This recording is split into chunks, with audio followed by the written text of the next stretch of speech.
All right, we get a chance to do our Joko piano. And typically, black plays either bishop c5 or knight f6. Knight f6, there you go. And I'm going to see how he reacts to knight g5. The possibility of this move is one reason why I personally like to play bishop c5, and I recommend it to lower-rated players on move 3 for black. He reacts correctly, d5. Now, if he takes with the knight, I will have an opportunity to do the so-called fried liver. Now, knight takes f7 technically is not the best move here.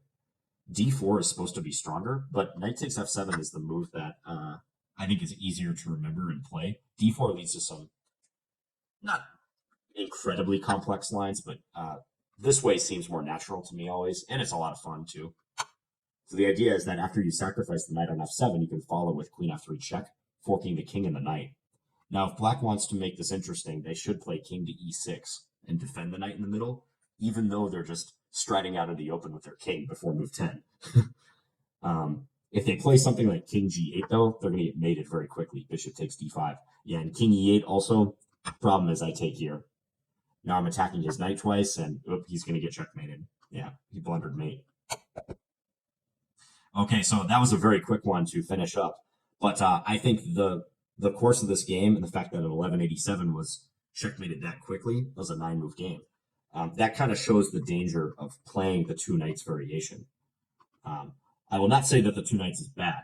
It's just that if you play this line, you have to know what you're doing, because knight g5 is a very serious move, attacking f7. f7 is the weakest point on the board at the outset of the game. Same with white, f2. And any opening where your opponent is trying to attack that square very early, you have to take seriously. So d5 is correct, because that interferes with the bishop defending the pawn. Or the bishop attacking the pawn, rather. After take, though, black should not play knight takes d5.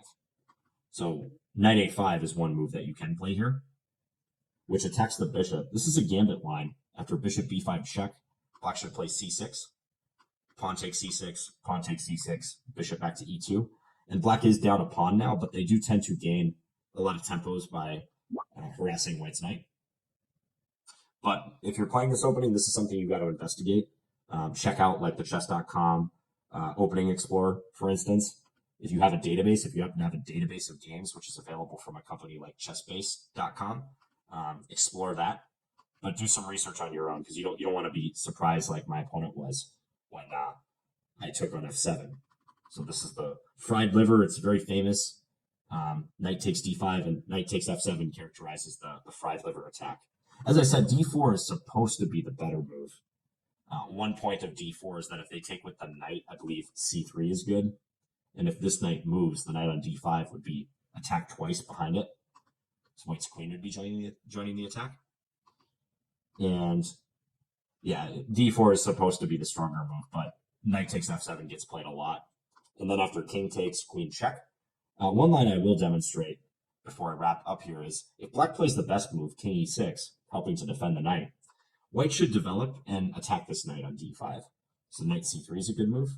Currently, white is down a piece for a pawn, but you gain a lot of play based on how you're going to proceed. So now black has to defend the knight. And one line goes knight cb4, defending it this way. The knight on b4 is kind of shaky.